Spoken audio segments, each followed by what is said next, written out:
नमस्कार, city news channel में आपका स्वागत है। मैं हूं चंदू सोजेते और चर्चा करेंगे मनपा के गलियारों के 77 लाख की। 4 से 5 दिन पहले मनपा आयुक्त के सामने एक 77 लाख की फाइल बिल के पेमेंट के लिए आई। यह फाइल पर अकाउंटेंट ने रिमार्क करके भेजा था कि इस फाइल को चेक किया जाए। मनपा आयुक्त ने देखा और फाइल को वापस भेज दिया।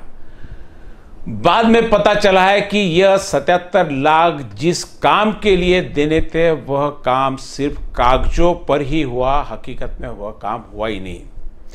जब हमने पूरी हकीकत जानने की कोशिश की तो यह मामला 2015 का है। 2015 में 2 कंपनियां, जिसमें एक जलगांव और एक औरंगाबाद की, यानी ये बाहर की कंपनियां हैं जिनको सीधा इस काम का ऑर्डर दे दिया गया था, बिना किसी टेंडर के, बिना किसी निविदा के।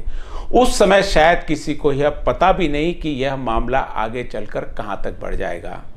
अभी जब 77 लाख के पेमेंट देने की बात आई तो आयुक्त ने भी इसमें ओपिनियन मांगा कि क्या 77 लाख अभी कोरोना के पीरियड में देना जरूरी है। इस वाक्य के बाद में सारी इसकी रिपोर्ट देखनी चालू हुई और इसकी इंक्वायरी हुई तो पता चला कि कहीं पर भी ऐसा कोई काम नहीं है। बात बडनेरा क्षेत्र के, तो वहाँ के सहायक आयुक्त से इसकी जानकारी ली गई और वहाँ पर कहीं पर भी ऐसा कोई काम नहीं हुआ।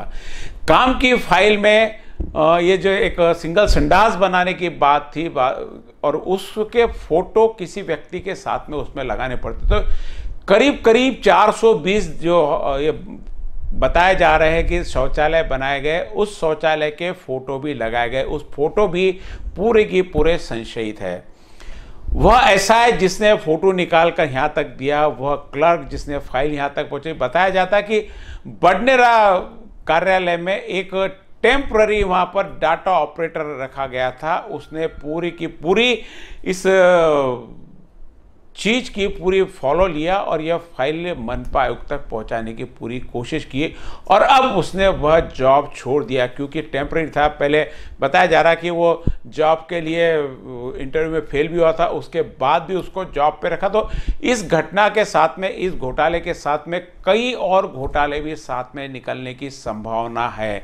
2015 से यह फाइल आते आते 2020 हो गया और कोरोना के इस गड़बड़ के पीरियड में कि ताकि कोई बहुत ज़्यादा इसको चेक नहीं करे, इस गड़बड़ में वहाँ फाइल रखी गई। अक्सर होता ऐसा है कि मनपा आयुक्त के सामने असिस्टेंट फाइल ला के रखते हैं, मनपा आयुक्त तो 2-3 चीज़ें पूछते हैं, साइन करते चल जाते हैं। लेकिन इस बार मनपा आयुक्त ने अकाउंटेंट के बोलने पर पूरी फाइल खंगाल ली और यह मामला सामने है। हालांकि मनपा की तरफ से कोई भी किसी भी प्रकार का रुपया दिया नहीं गया, लेकिन सारे के सारे सिग्नेचर फर्जी है। हर व्यक्ति ने, जितने भी जिम्मेदार व्यक्ति है, अधिकारी, उसमें सब ने इनकार कर दिया कि ये सिग्नेचर हमारी नहीं है। तो इतनी सारी जाली सिग्नेचर करना और फाइल मनपा के आयुक्त को पहुंचाना निश्चित रूप से किसी एक व्यक्ति का काम नहीं है और बिना मनपा के मिली भगत के यह काम किसी भी प्रकार से संभव होता हुआ नहीं दिखता। तो मनपा आयुक्त के सामने बहुत बड़ी चुनौती है कि किसको इसमें छोड़े और किसको बचाए। कई दबी जबान में मनपा में हम आज गए तो दबी जबान में चर्चा चल रही कि किसी को इसमें शहीद करके बाकी लोगों को बचा दिया जाएगा। तो वह किस पर यह तलवार डाली जाए उसके लिए भी चर्चा चल रही। 4-5 दिन पहले मनपा आयुक्त को यह पता चला, इंटरनल इंक्वायरी के लिए फाइल दी गई। शायद आज इंक्वायरी पूरी होके पुलिस के आर्थिक गुना शाखा में यह मामला सौंपा जाएगा क्योंकि आर्थिक फ्रॉड हालांकि किसी के पास से गया नहीं, लेकिन इन 4-5 सालों में कहा गया कि पीछे 2 से 3 बार बिल का पेमेंट यानी पार्टली पेमेंट वो हुआ है। इस बार 3 बिल एक साथ में आ गए थे करके 77 लाख का मामला आने से फाइल उजागर हो गई। यदि 10-15 लाख की फाइल होती तो शायद इजीली पास हो जाती थी, जैसे पहले के काल में हुई भी है। आइए जानते हैं इस बारे में। जब हमने महापौर से और मनपा के गलियारों में नगर सेवकों से चर्चा की तो उनके क्या ओपिनियन रहे। त्याच्यामध्ये काय प्रोग्रेस आहे? बडनेरा झोन अंतर्गत बनावटी सह्याच्या माध्यमातून एक फाईल महानगरपालिकेमध्ये फिरवण्यात आली होती आणि त्यानंतर लक्षात असं आलं की ह्या जी फाईल फिरली त्या फाईलीवर ज्या सह्या होत्या त्या बनावटी होत्या. या संदर्भामध्ये आम्ही चौकशी अधिकारी म्हणून उपायुक्त सामान्य यांची नियुक्ती केलेली आहे. आज संध्याकाळपर्यंत तो त्यांचा प्राथमिक अहवाल आयुक्तांकडे सादर करेल आणि या संदर्भात जे दोषी आहे त्यांच्यावर आम्ही वेळप्रसंगी फौजदारी आणि आर्थिक गुन्हेसुद्धा दाखल करू. अतिशय गंभीर असं प्रकरण आहे. महानगरपालिकेच्या इतिहासामध्ये हे पहिल्यांदा असं प्रकरण समोर आलेलं आहे. या संदर्भात कोणीही दोषी असो त्यांना आम्ही शिक्षा करण्यासाठी पोलिसांची मदतीने FIR नोंदवू आणि जोही यामागे दोषी व्यक्ती आहे त्याच्यावर कारवाई करू. नमस्कार. 77 लाखाच्या शौचालयाच्या संदर्भात ज्या रोज न्यूज येत आहे, माझं तर असं म्हणणं राहील की हे काम पहिल्यांदा कुठल्या संस्थेला दिलं ते बघणं अत्यंत गरजेचं आहे. कोणत्या बेसिसवर दिलं हे बघणं महत्त्वाचं आहे आणि त्या संस्थेचा इतिहास काय आहे आणि ज्या सगळ्या स्वाक्षऱ्या या सगळ्या बिलांवर झाल्या त्या स्वाक्षऱ्या कोणाच्या आहे हे तपासणं अत्यंत गरजेचं आहे. कारण हा सगळा आपल्याला घोळ दिसतो आहे. कारण जसं मागे फायबर टॉयलेटच्या बाबतीतसुद्धा अशाच पद्धतीचं झालेलं आहे. महानगरपालिकेच्या इतिहासामध्ये फायबर टॉयलेटचा जो घोटाळा होता तोही खूप मोठ्या प्रमाणात घोटाळा होता. तो दाबल्या गेला आणि आता हा सुद्धा घोटाळा 77 लाख म्हणजे काही कमी नाही. 420 संडासं बांधून देण्याची त्यांची योजना होती, पण कुठेतरी ती योजना संपुष्टात न येता अर्धवट आणि सगळं बनावट काम या ठिकाणी दिसत आहे. तेव्हा या घटनेचा शोध लागणं अत्यंत गरजेचं आहे. जोपर्यंत हा शोध लागणार नाही तोपर्यंत आम्ही चुपचाप बसणार नाही.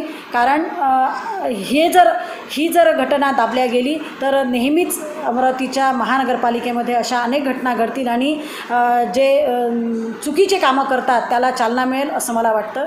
धन्यवाद. पुढील काय कारवाई झाली पाहिजे? पुढे आम्ही सांगितल्याप्रमाणे पोलीस कारवाई, पोलिसांच्या हातामध्ये गुन्हे शाखेकडे हे पूर्ण प्रकरण द्यायला पाहिजे. म्हणजे या ठिकाणी खरी म्हणजे न्याय मिळेल असं जर केलं नाही. आता समितीचा चौकशी अहवाल मागितलेला आहे. चौकशी अहवाल आल्यानंतर त्याच्यानंतर डिसिजन नक्की घेतल्या जाईल. हे 77 लाखचा घोटाळा काय आहे, का झालं, आपण काय करणार? मागील पण काही घोटाळे झाले असेच ते झाले, त्याचं काही झालं नाही आहे. याचंही असं होणार का? नाही, हा जो 77 लाखाचा शौचालयाचा घोटाळा सर्वप्रथम वर्तमानपत्रातून आम्ही वाचला आणि वाचल्यानंतर या संबंधी आम्ही प्रशासनाला विचारलं की बा हे नेमकं प्रकार काय. तेव्हा आम्हाला प्रशासनाकडून जी माहिती प्राप्त झाली माननीय आयुक्त महोदयांकडून यामध्ये काही मोठ्या प्रमाणात बनावट स्वाक्षऱ्या केलेल्या आहेत आणि असे दिसून आल्यानंतर ते प्रकरण त्यांनी थांबवलं. तर लगेच मी स्वतः पर्सनली माननीय आयुक्त महोदयांना पत्र दिलेलं आहे आणि पत्र देऊन त्यामध्ये असं नमूद केलेलं आहे की ही 77 लाख रुपयाचा जो प्रकरण आहे घोटाळ्याचा हा जरी तुमच्या लक्षात आला परंतु यापूर्वी संबंधित एजन्सीने किंवा अन्य लाभार्थ्यांनी जे काही देयके उचलले असतील तर त्याचासुद्धा ऑडिट आपण करणं गरजेचे आहे. त्यामध्ये सुद्धा फ्रॉड होण्याची शक्यता आहे आणि ते पण तपासणी करा आणि या संबंधाने या प्रकरणात कोण सहभागी आहेत, कोण सहभागी झाले असतील, कोणाकोणाचा याच्यात वर आपला संशय आहे ते सगळे लोक ते नावं समोर आले पाहिजे आणि त्यांच्यावर कारवाई झाल्या पाहिजे. परंतु ही जी कारवाई करत असताना नेहमी महानगरपालिकेवर अनेक भ्रष्टाचाराच्या प्रकरणात जी काही कारवाई होते तर अनेक लोकांच्या मनात अशी शंका येते की बाई काही होत नाही. जसं एक आपण प्रश्न उपस्थित केला की पुढं काय करणार आहे. तर आज 11:30 वाजता मी स्वतः प्रकाश बनसोड नगरसेवक, ललित झंजाळ नगरसेवक बडनेरचे आम्ही दोघंही माननीय आयुक्त महोदयांकडे गेलो आणि माननीय आयुक्त महोदयांना मी असं निवेदन केलं की हा प्रकरण बडनेराशी संबंधित आहे. आम्ही त्या झोनमधले नगरसेवक आहोत. अनेक लोक आम्हाला ह्याबद्दल विचारतात की काय झालं आणि पुढं काय होणार आहे. तेव्हा मी माननीय आयुक्त महोदयांना एक सूचना केली की सदर प्रकरण आर्थिक गुन्हे शाखेकडे आपण वर्ग करावा आणि आर्थिक गुन्हे शाखेच्या माध्यमातून चौकशी करावी. फक्त वर्गच नाही करावा चौकशी करता तर हे आर्थिक गुन्हे शाखेकडे तक्रार करून आपण व्यक्तिशः माननीय पोलीस कमिशनर साहेबांशी चर्चा करावी की यामध्ये जे संदिग्ध लोक आहेत, ज्या लोकांचे नाव समोर येलेले आहेत यांचा पोलीस कस्टडीमध्ये PCR काढा तरच खऱ्या अर्थाने ह्या प्रकरणाला वाचा फुटेल आणि ते नाव समोर येतील. अशा आशयाची मी स्वतः आज मागणी केलेली आहे. एजन्सी तर बारगावचे एजन्सी नाही ना, इथचे लोक कोण आहे, NGO आहे कोणी म्हणा. तो आता जे लोक समोर आलेले या संबंधाने एक बडनेरा झोनमधला एक डाटा ऑपरेटर म्हणून आहे ज्याच्या नावाचा उल्लेख होत आहे, जो आज वॉन्टेड आहे, लापता आहे आणि एजन्सीचं काम पाहणारे कोण लोक होतील. आणि याच्या संबंधात जे प्रशासकीय चौकशी सुरू आहे, प्रशासकीय चौकशी अंतर्गत महानगरपालिकेमधलं क्लार्क असो की अधिकारी असो की बाबू असो, तो कोणी असे ना, जेव्हा पोलीस कस्टडीमध्ये यांचा PCR घेतला जाईल आपोआप त्याचे नाव समोर येतील. आणि हाच एक मला शेवटचा मार्ग चांगला वाटते, म्हणून मी असं माननीय आयुक्त महोदयांकडे आम्ही आज मागणी केली. कंप्लेंट आज दर्ज होणार.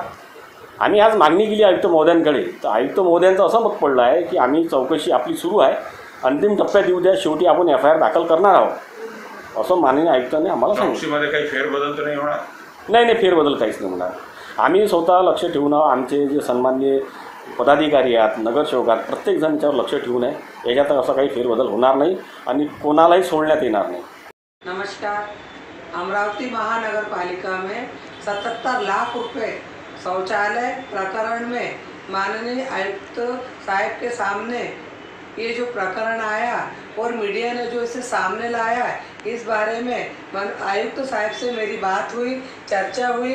उन्होंने इस चर्चा में मुझे बताया कि इसमें जो भी दोषी होगा उस पर सख्त से सख्त कार्रवाई होगी और इस प्रकरण के जांच के आदेश उपायुक्त खरोड़े साहब को दिए गए हैं. आज शाम तक के उसका अहवाल भी आ जाएगा. इसमें जो भी दोषी होगा उस पर फौजदारी गुना दाखिल होगा, ऐसा आयुक्त साहब का निर्देश है. मैंने भी आयुक्त साहब को एक पत्र दिया. उस पत्र में व्यक्तिगत शौचालय शासन की एक बहुत अच्छी योजना थी, लेकिन लाभार्थी को फ़ायदा ना पहुंचाते हुए भ्रष्टाचार करने वाले सभी लोगों की वरिष्ठ स्तर पर जांच की जाए, ऐसा मैंने उस पत्र में दिया है. इसके अलावा और बाकी के जोन में भी दिए गए बिल में भी भ्रष्टाचार हुआ है क्या, ऐसा भी उस पत्र में मैंने दिया है. आज मनपा की आर्थिक स्थिति पहले ही नाजुक है. महानगर पालिका के पास फंड नहीं है.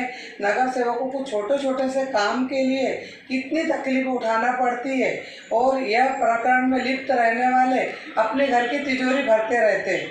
जनता टैक्स भरती है, उन्हें ऐसे लोगों की वजह से सुविधा के अभाव में रहना पड़ता है, उन्हें सुविधा नहीं मिलती है. इस प्रकरण में लिप्त जो भी लोग हैं, मेरा आयुक्त साहब से कहना है कि महानगर पालिका की सेवा से उनको सेवा मुक्त किया जाए. ये थे मनपा के महापौर और मनपा के नगर सेवक, जिन्होंने स्पष्ट रूप से कहा कि ऐसे घोटाले की जांच शीघ्र होनी चाहिए, क्योंकि इससे पहले भी फाइबर टॉयलेट का घोटाला, कई ऐसे घोटाले के मामले की जांच होती है और मामला समय के साथ में दब जाता है.